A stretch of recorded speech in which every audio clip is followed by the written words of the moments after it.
New Thought Media Network. We are a global broadcast network of positive music, media, and entertainment, inspiring humanity's evolution along the journey of enlightenment and creating a world of love, peace, empowerment, and prosperity for all. New Thought Media Network. Positively inspiring.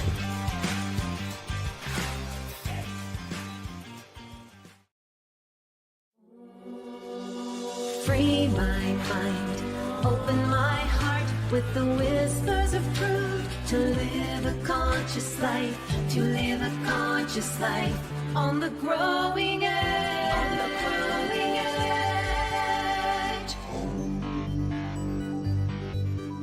edge. And now, here's Allie. Hello and welcome to Growing Edge Live. I'm Allie Benjamin, and it is a great joy to be here today with you. Wherever you're watching from, whether you're here for the first time or you're back for more, I'm so glad that you're here, and welcome to Growing Edge Live. Here we talk to interesting individuals from all walks of life that are channeling their time, their talent, their energy, their love, their resources, their creativity into doing good work in the world. And so all of my guests, every single one of them, are making a positive impact on this planet. And I trust that this podcast, this show, is doing the same. So thank you for being here today. And I have a guest today that is one of my greatest friends. I met Robin years ago when I moved from Southern California, from where was I living? I think I was in Laguna Niguel or Laguna Beach or something around that area. And I moved to Big Bear Lake, and I was newly divorced from my first husband. And I moved to the mountains. I thought it would be a great place to raise my children. They were 2, 4, and 5 at that time. And as a single mother, I looked for to make friends and connections. And Robin and some of her extended family, we had children at the same age that went to the same schools. And so Robin Bradley, welcome to Growing Edge Live. Hello, Allie. So glad to be here, and looking forward to seeing what transpires between us. Yeah, me too. Yeah. I'm excited to see where it goes, because for decades now, Julie is saying hi to Robin. Hi, Julie. For years, we've had so many conversations. We've had personal connections and hikes and talks about, what's going on in our lives. And then we've had children, especially my children, that you have supported them. You are a psychologist, along with a lot of other things we'll dive into. And so you have worked with my family, with my children, especially my youngest, Chris, when he went through a very serious health crisis.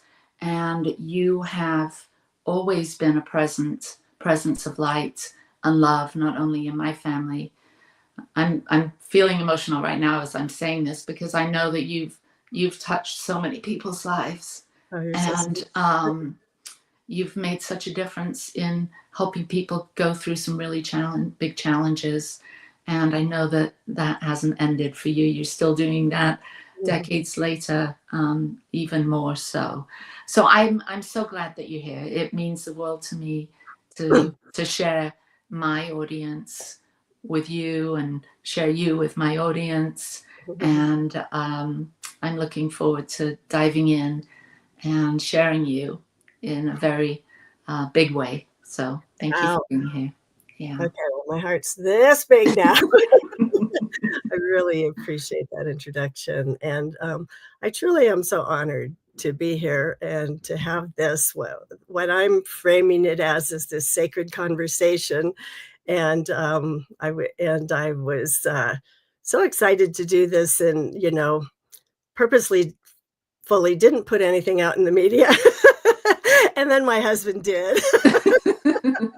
That's good. Thank I you, Joan. said, "Okay, yes. Okay, thank you. That's good." But anyway, so this is just as very special. So, my honor in being here, and I kinda wanna start right in with some of who I am, is just I love to start at the moment of, right here, right now, you and I together, and frankly, with who's ever watching here. This has never happened ever before in the history of humankind.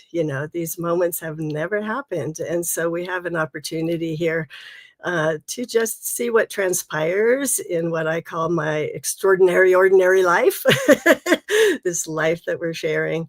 And as you know well, my sort of guiding light throughout my life is the power of love.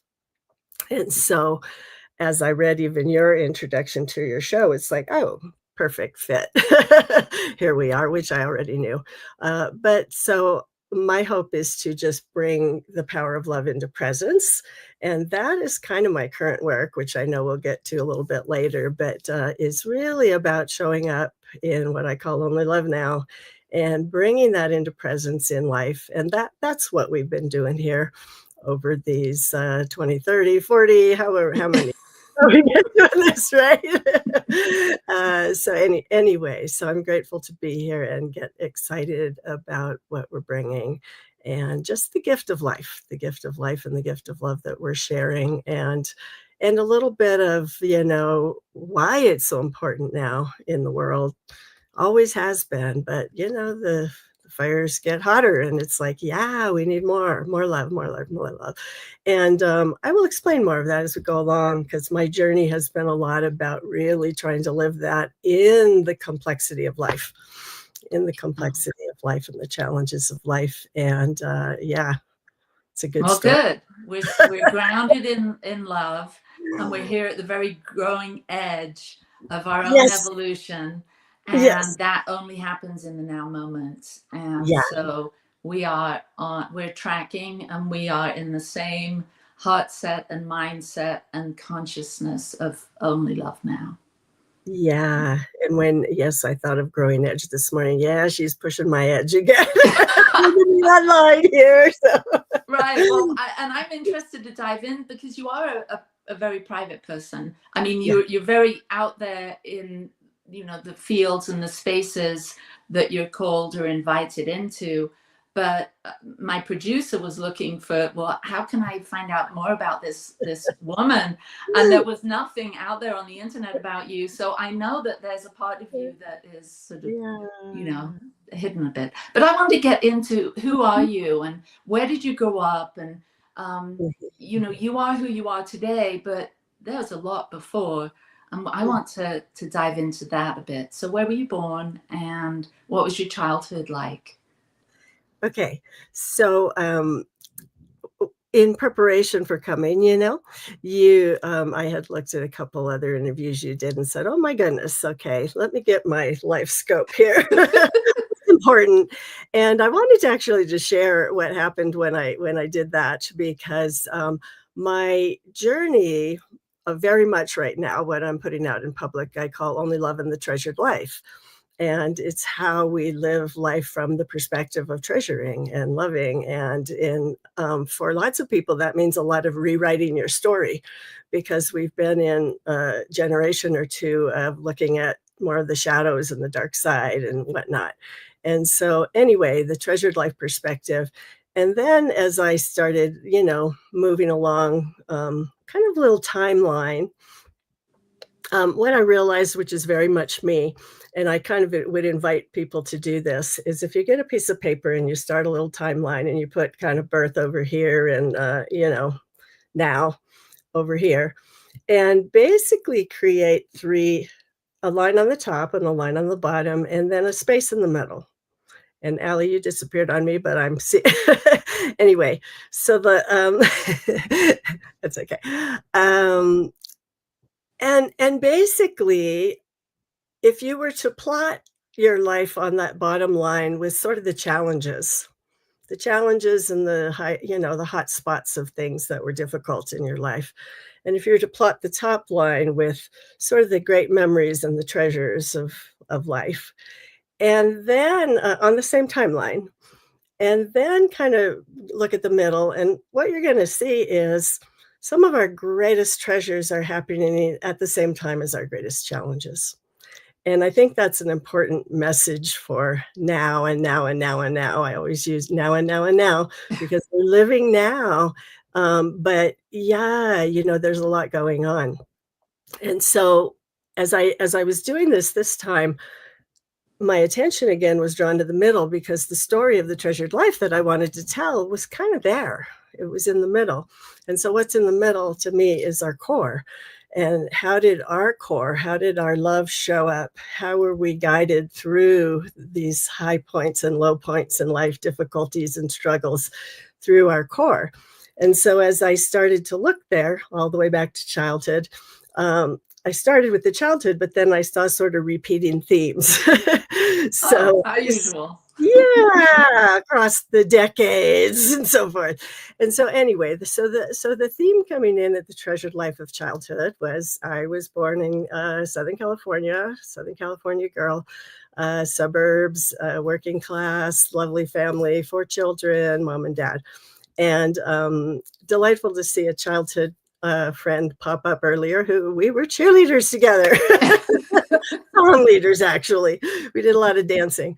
And I know I have some other friends out there from the past. And so really the treasured story of childhood, my favorite way to say it was I grew up outside.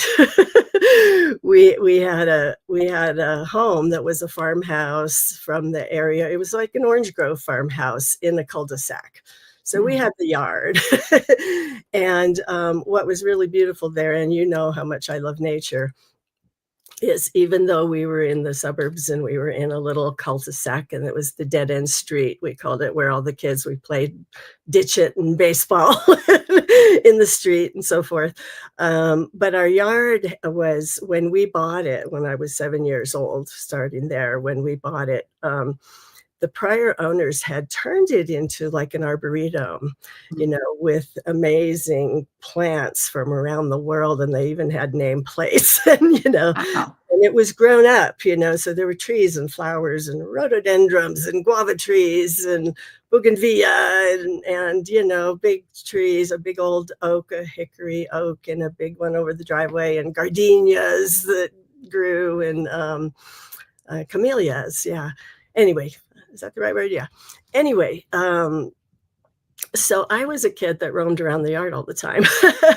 And having 3 brothers, we were all outside. And I used to tease it was because I had a teenage mother. And she said, you'd wake up in the morning and eat your breakfast. It's like, get outside.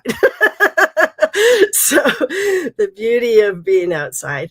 And so I kind of started with, this core of my being starts with family love, and then, sweet moments of, my mom was very orderly, and, we took baths at the same time and sat on the couch and we got a half-hour TV, and then we went took turns holding the dog.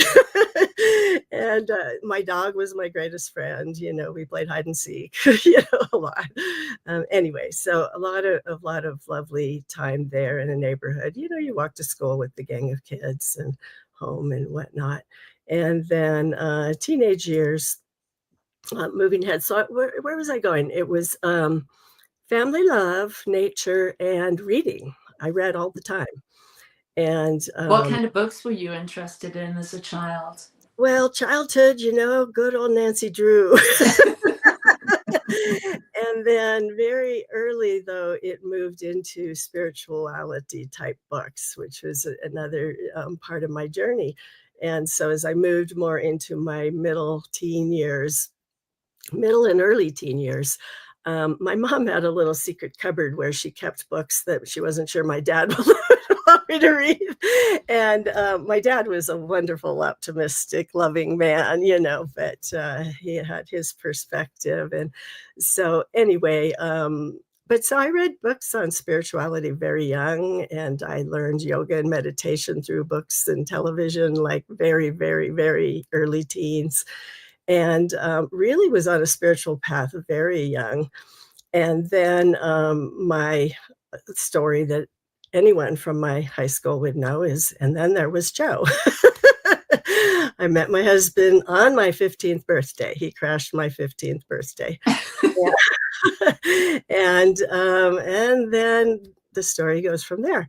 But we were very much in love. Very, we really believed we were soulmates and planned to meet up early and so forth. And so we did. In fact, we have a great memory of like 6 years after we were married, he brought up the first time he saw me in the library. And I was like, was that you? I didn't know that was you. But what was he doing? well, we had a moment. It really was interesting because we had a moment, and I was just a freshman. And, but so I might have been 14 at the time, but we had a moment where I could feel someone looking at me. And I looked up and looked across the room, and we caught eyes, and there was kind of this funny light coming in the library. And we had this moment. And anyway, and then, he moved on. I didn't know who it was. So 6 years after we were married, he says that was our connection moment, but anyway, so moving ahead, because I don't, but so my husband was a huge part. So as I was doing my timeline, it's like, well, I had 15 years of sort of childhood. A lot happened, actually. And again, the good and the bad. There was a lot going on during childhood years too. And then my husband, we got together at 15. And then I was looking sort of at the timeline. We got married at 8. I was 18. He was 20. But I was already almost through college at that point. I was really a learner, and I went to college at 16, and I just was always learning. And anyway, we had our first son in 85. So we had, a good 10 plus years of, being in love and really just exploring life from that point, and growing up and going to college and being excited. And, and moving out of state and going to graduate school. And, You came to Utah, didn't you? Yes, we did. We came to Logan, Utah, where, and so where I was going back to the themes, the family. So Joe became my family very strongly, even though there's, of course, just other families still there. Nature was what we did. We got married, we fixed up an old car, and we went to the Sierras.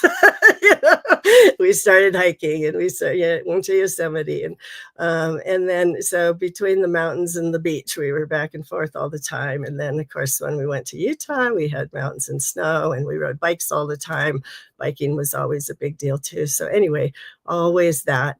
And so anyway, if I zoom ahead, all of this runs through all my years.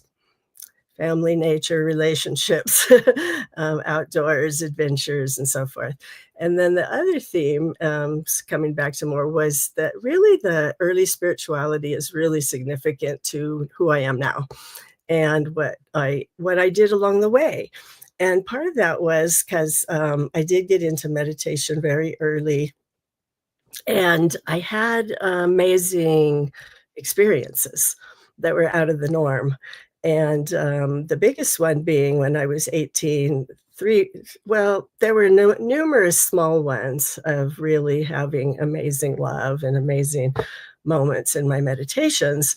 And then when I was 18, I had what was called a radical Kundalini awakening. Mm-hmm. And I knew what it was because I had read some things, but it was so far out of the realm of anything normal at that point in time that it was enormous. And why it's important is it's such a process, and in brief, it was an extreme physiological process for me.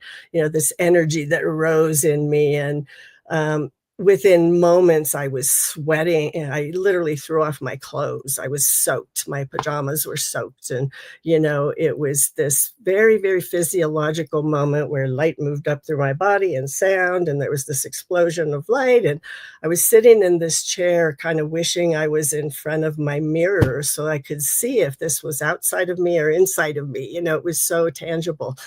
So anyway, why that was so important, and again, right before I got married, is it stayed with me, and it stayed with me through graduate school. And I would, be brave enough to ask professors if they knew anything about it, maybe now and then. And I studied neuropsychology because it was very tangibly, I could feel the energy in my brain, in my head. There was a lot going on. So anyway, that got quiet for a while because there was nobody to talk to about that at that point in time. But it resurfaced years later with my energy work and with my understanding and meditation processes and so forth. So anyway, that was significant. And I know we're moving along in time here. So just to my timeline for a moment, I just want to it was sort of like, there's the family, then there's Joe, then there was the family of four, which is when I met you during that period, which was like a 20-year span, 25-year span of which we'll get to more of what I did. But I look at that again, the highs and the lows. Truthfully, there were a lot of challenges during those times. My dad got very ill, and my mom had a hard time, and finances, and lots of challenges that were part of what led me into deeper and deeper work on how do we heal.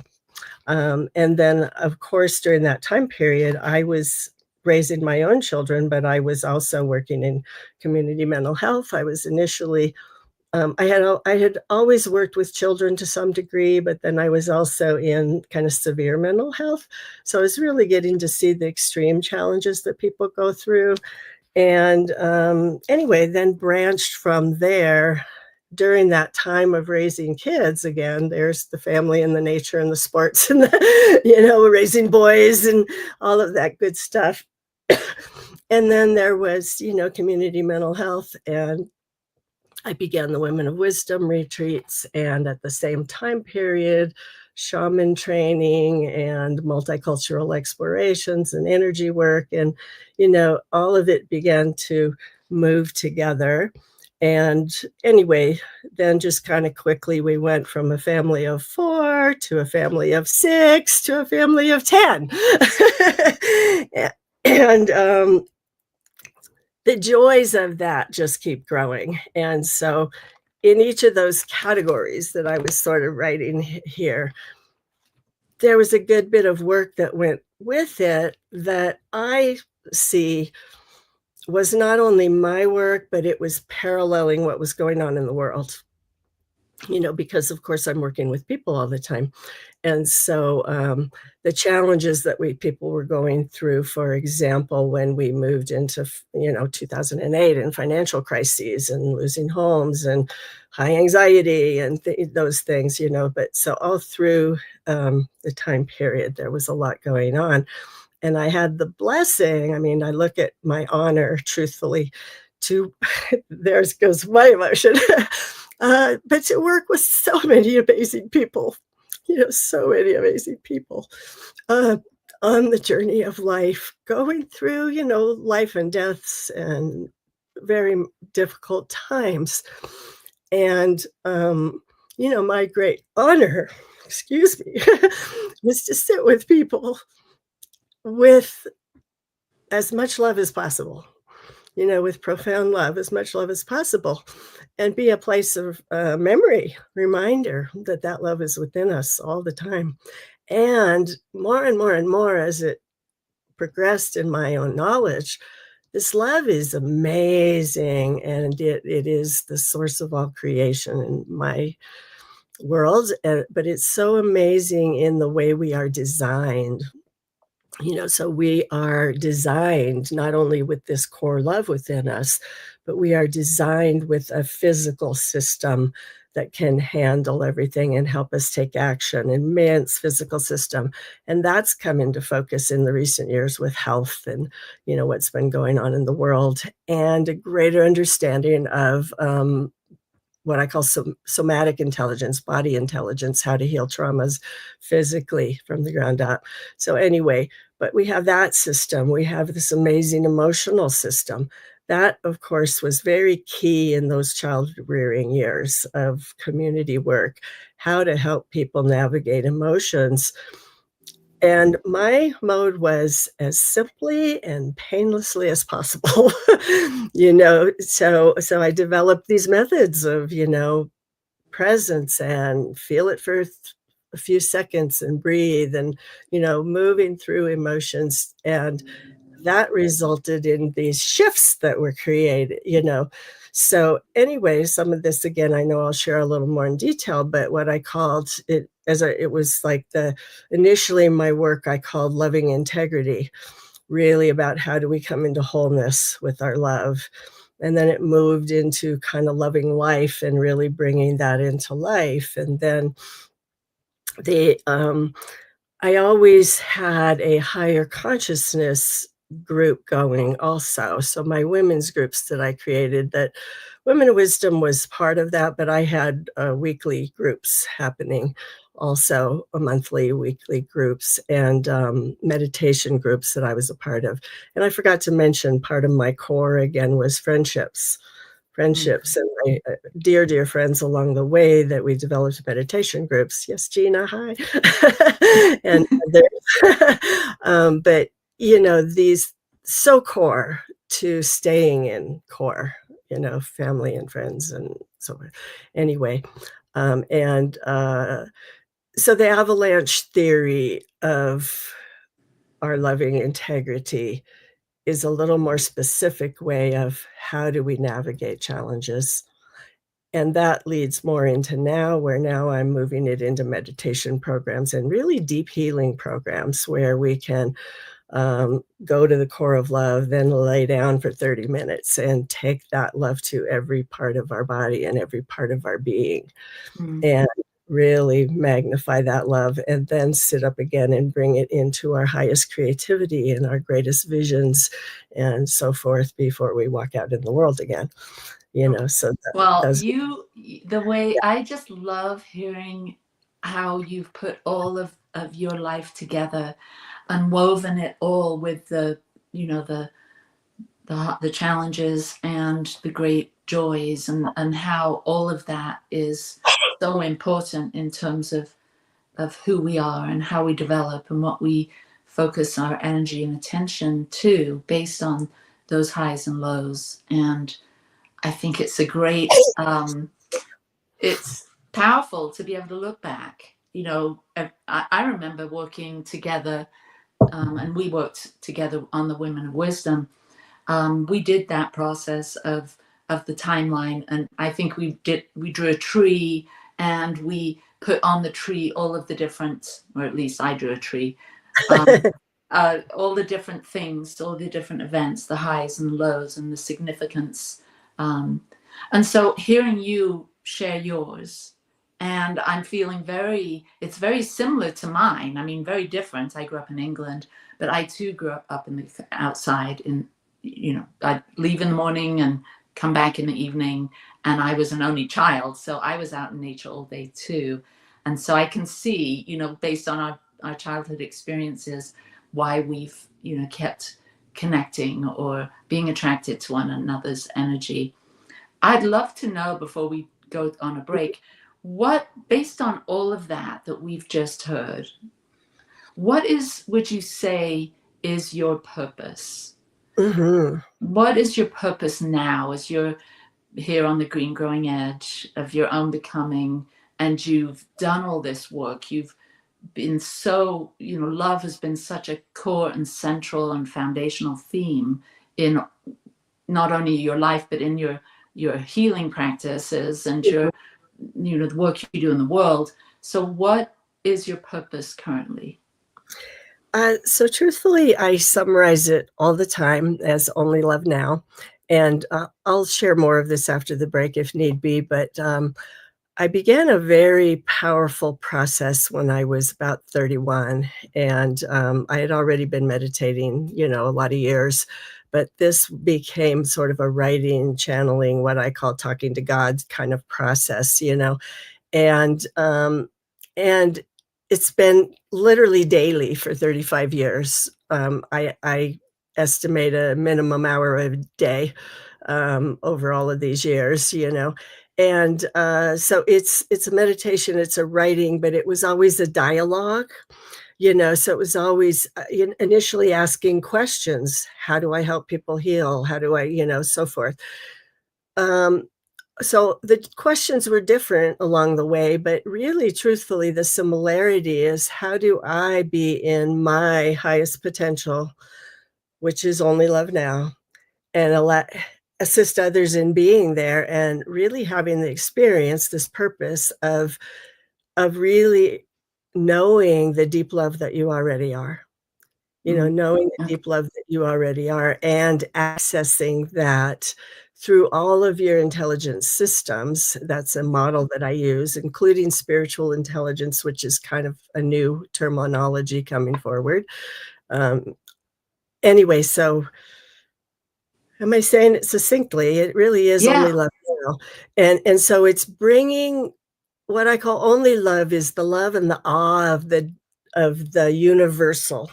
universal presence of love that we are, that resides right within us into the now moment and showing Perfect. up in the now All right. moment. It's That's being that's love. it. That's where we're going to start when we come back from our break. We'll take a short break and be right back. Great, thank you. Please help us say thank you to our organizational sponsors, including the Hefferland Foundation, Affiliated New Thought Network, International New Thought Alliance, Science of Mind Archives and Library Foundation, Center for Spiritual Living Denver, Center for Spiritual Living Midtown, New Thought Philadelphia, Planned Happiness Institute, Summit Center for Spiritual Living, One Heart Retreats, Center for Spiritual Living on the Lake, Unity Kitchener, Unity Spiritual Center Ottawa, Om Center for Spiritual Living, thesatyacenter, Begin Within Ministries, Center for Spiritual Living North Jersey, Unity of Savannah, and the Center for Spiritual Living Seattle, as well as all of our individual donors. Thank you for being part of the New Thought Media Network. Please like, share, and subscribe.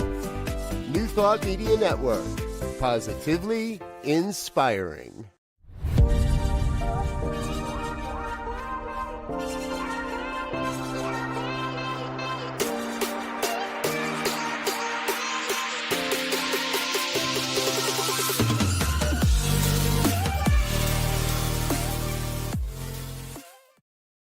Welcome to Science of Mind Archives, your gateway to spiritual wisdom.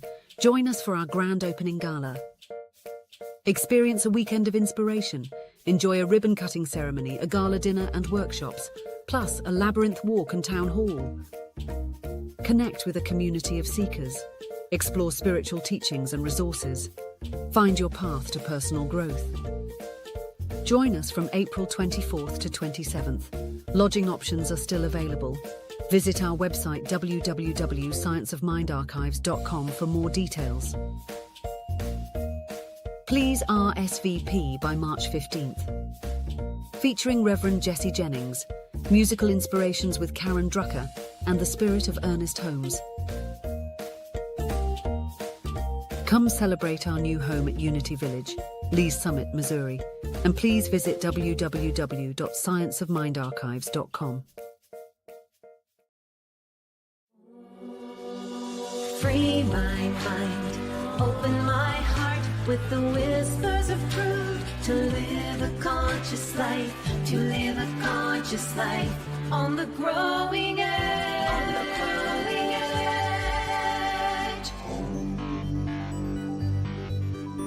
edge. And now, here's Allie. We're back with my friend Robin Bradley, and you just shared a beautiful story of your entire life, and so many pearls of wisdom you uttered during that story that I could go off in a million different directions. But I asked you, what is your purpose? And you talk about the work you do, not only yourself in meditation and connecting and having a conversation with God, the divine, the universe, and how you teach others to have their own experience of bringing love and the love's awareness or love's presence into everything, the body, out through them into the world. And you talked about emotional intelligence and spiritual intelligence that I'm excited to hear a bit more about. So when you're doing this work now, currently, and you just finished a lengthy couple of meditation programs online, or it was texts that we got to listen to, and so you've been doing this very frequently, not just in your own practice there in Big Bear, but online to the greater community. So what's been the experience for you as you've been helping people to understand the incredible importance and power of working with this, with love, only love now, and bringing it into their bodies and developing themselves more deeply, so that other people can find more joy and connection and meaning and their purpose in life. So how has that been for you? Good question. So obviously it's what I love. So I keep doing it. And I do this through coaching, individuals, and I'm leaning, more into groups again and into online programs and groups, because the message needs to move out more. But basically, I feel just so incredibly blessed that it's like, to me, it's the greatest gift. I get to work within this realm of what to me is the core of the best of humanity. And what I run into, so what you were talking about, November and December, I did daily text meditation messages to a group of about 60, is what it came down to. And I did it very cut and paste and, individualized. What was interesting as I started it was like, whoa, I could feel the group energy. I could really feel the group energy. And so that's just a taste of, so my purpose personally has always been, and I'm going to move it into work, is we share, who we are, whether we like it or not. We share the consciousness of who we are. We share the presence of who we are all the time. And truthfully, the more I understand the current knowledge of the brain and how we get hijacked, people get hijacked into what's called the DMN mind, and the focus on negativity and the focus on the past, and get stuck in sort of the shadow emotions, that there's this other possibility that we don't have to do that. We can make the internal shift to go, wow, and here's this incredible, amazing person in front of me, and there are these opportunities and these ways to grow. And so to me, I still find some people reacting to, meditation as if you're not doing anything. And the reality of, taking those moments to shift you into the greatest person you can be, and then walk into the world and do whatever you're going to do, in a way that's clearer, more empowered, that's always been my focus. It's that this enlightenment in everyday life, is the journey that we're all on, so how do we bring our best? And it's very real to me in terms of family, because now I have 4 incredible grandchildren, and it means so much to me. And watching my adult children move through those years that we were talking about, and seeing their, daily struggles and whatnot, and how amazing they are in their work in the world. I have 4 doctor adults out there doing good work, Awesome. and their wives, and then incredible babies. And so there are the joys of all of that. And then I guess I think of it as, what's your love legacy? So are you showing up in the immediacy of what's in your life, your family, and are you enjoying the incredible day, and the nature? Love Earth Heal is another one of my passions.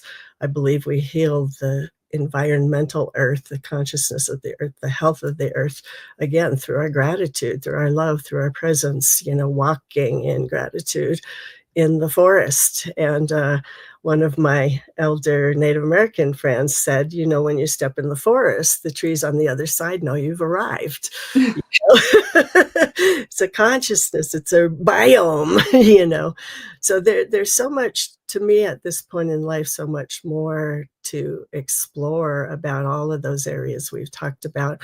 So I mean, to me, how do we heal the earth is an enormous one.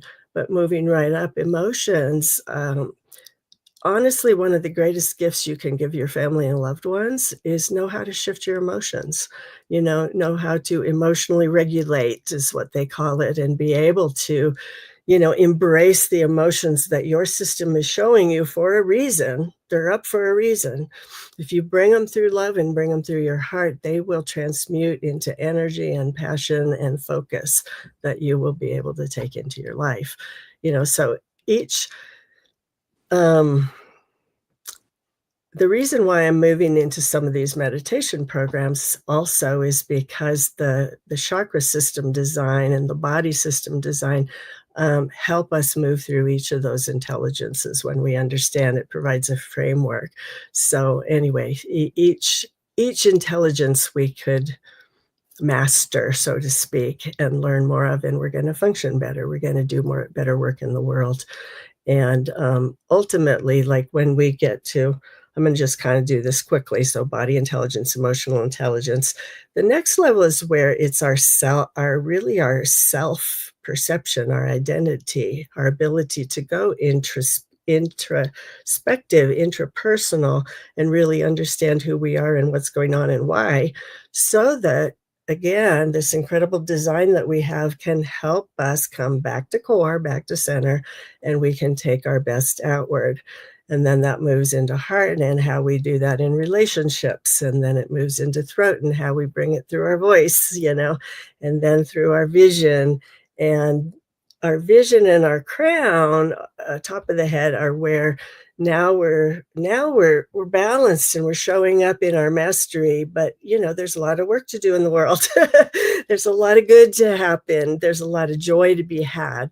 So even though the meditations are called things like being love, being joy, being bliss, being harmony, being unity, each of the, truthfully, and that's where we can drop into a little science if you'd like, but where we shift our brain, we shift our consciousness, we shift our body every time we experience.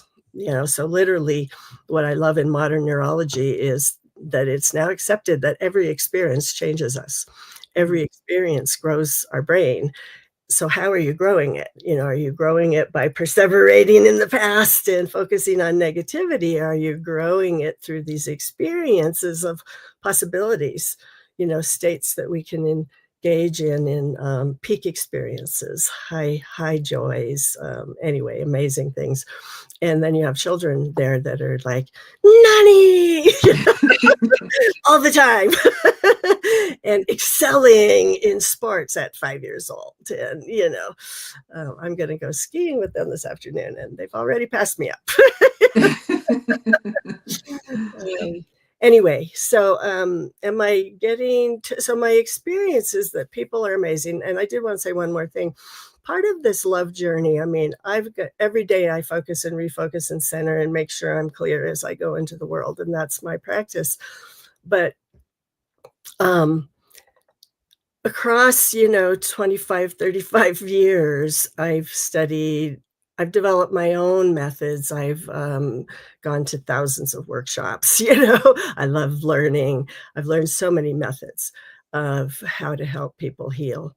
And honestly, my experience, all of them might help you get to the place where you need to make the shift, but love shifts. Love makes the shift.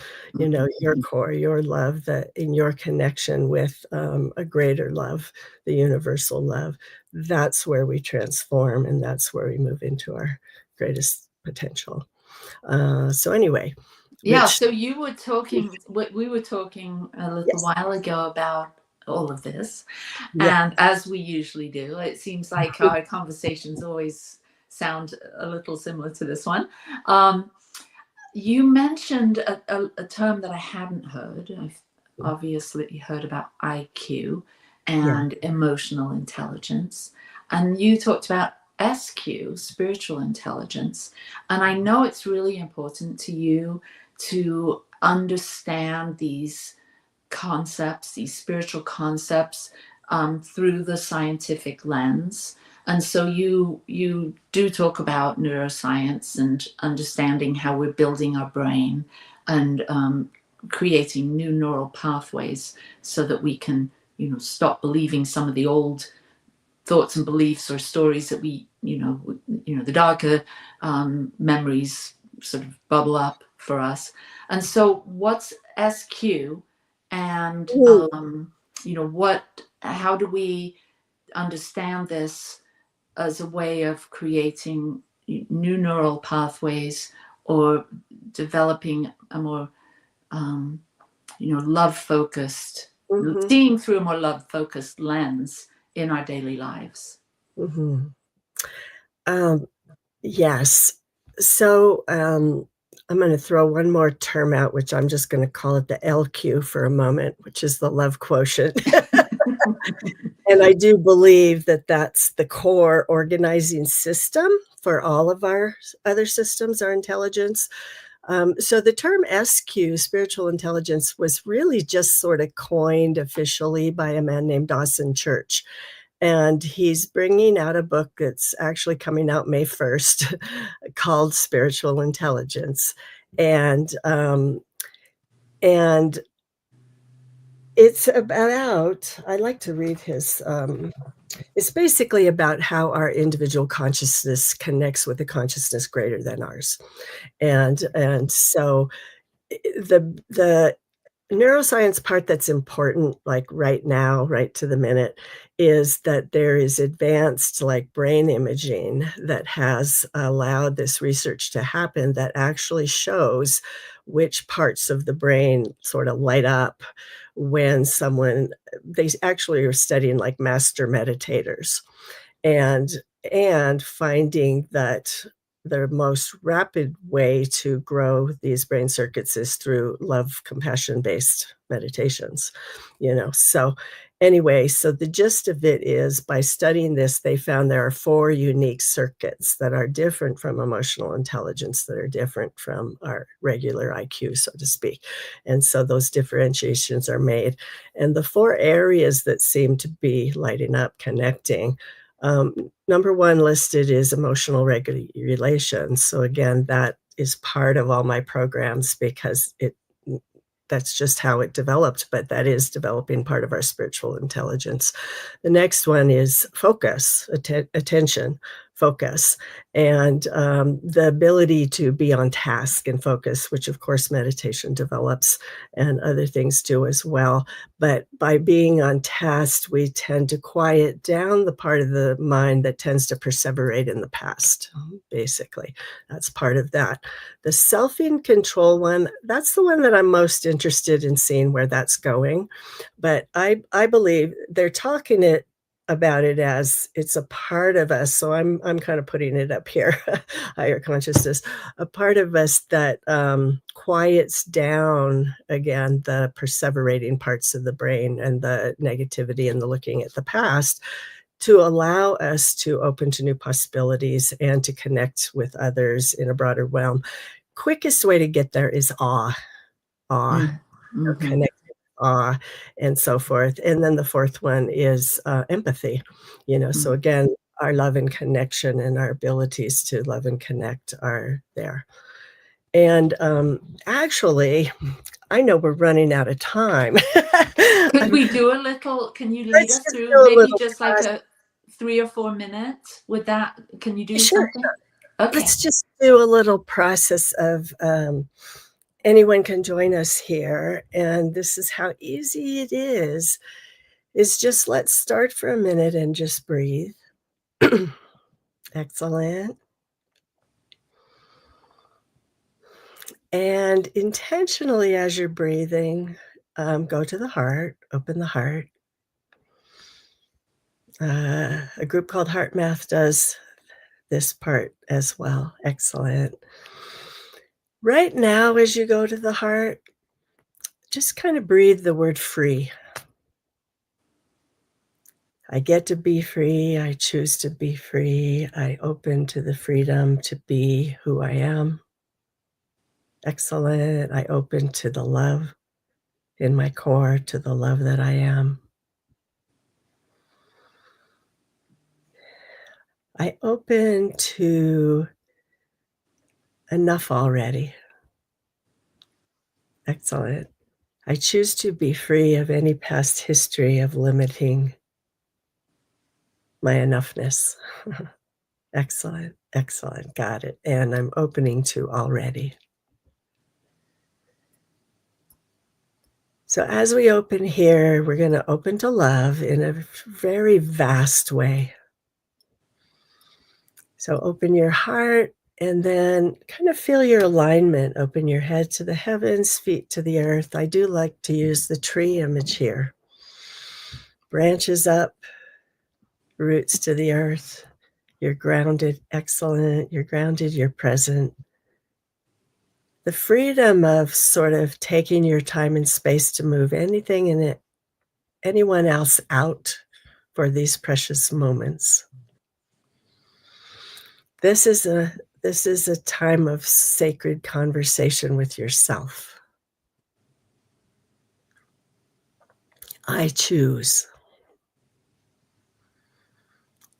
I choose to be free. I choose to breathe and be the love that I am. I choose to open to the universal love, to the great love. And as we do that for a moment, just allow your expansiveness. Actually, let the light within your heart, if you imagine it like a diamond for a moment, and bring some light to it and let it shine. We're calling forward your clear, pure essence, allowing it to be here right now and to open. And as the light within you shines, just sort of watch how it shines out through every cell in your being.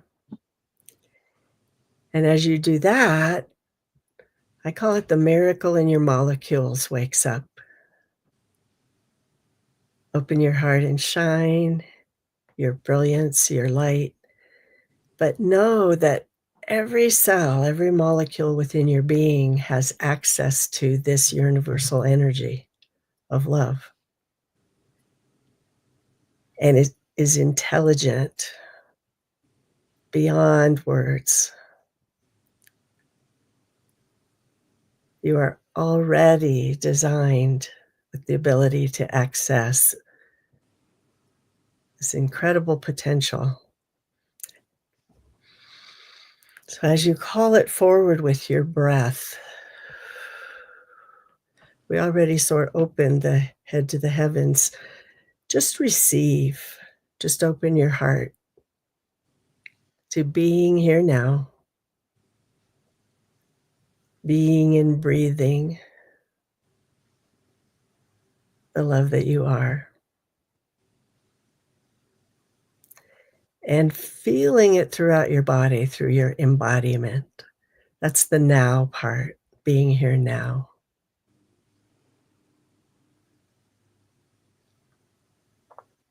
being love now, being present now, in the joy and the peace maybe in your body.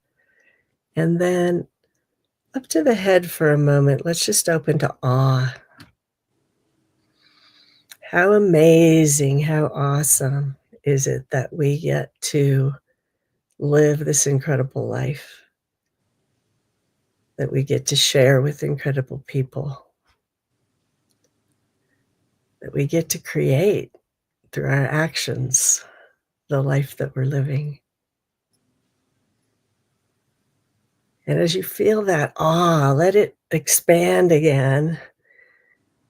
And I think what I'd like for this moment, for anybody listening, just move out the cultural paradigm or your personal paradigm of not enough, not enough, and open to enough already. Enough already. Love is enough. There's always enough love, and love is always enough. So that's one of my favorite sayings. There's always enough love. Love is always enough. And another one from my meditations is that each of us, so take into your heart right now, that you are an incredible treasure beyond measure. You're an incredible treasure beyond measure. You are designed in an incredible way with all of the gifts you need to navigate your life. I call those the gems. You get to be you. As an incredible treasure beyond measure and a great pleasure. Thank you for being you. Thank you, Robin. That was beautiful. Oh, I'm just all glowing and tingling with this feeling of, the real presence of who I am and who we all are as love personified, and love experiencing, and love circulating. And thank you for that meditation. It's beautiful. Yeah. So in the future, let's do that for an hour, okay? Yeah, let's do it.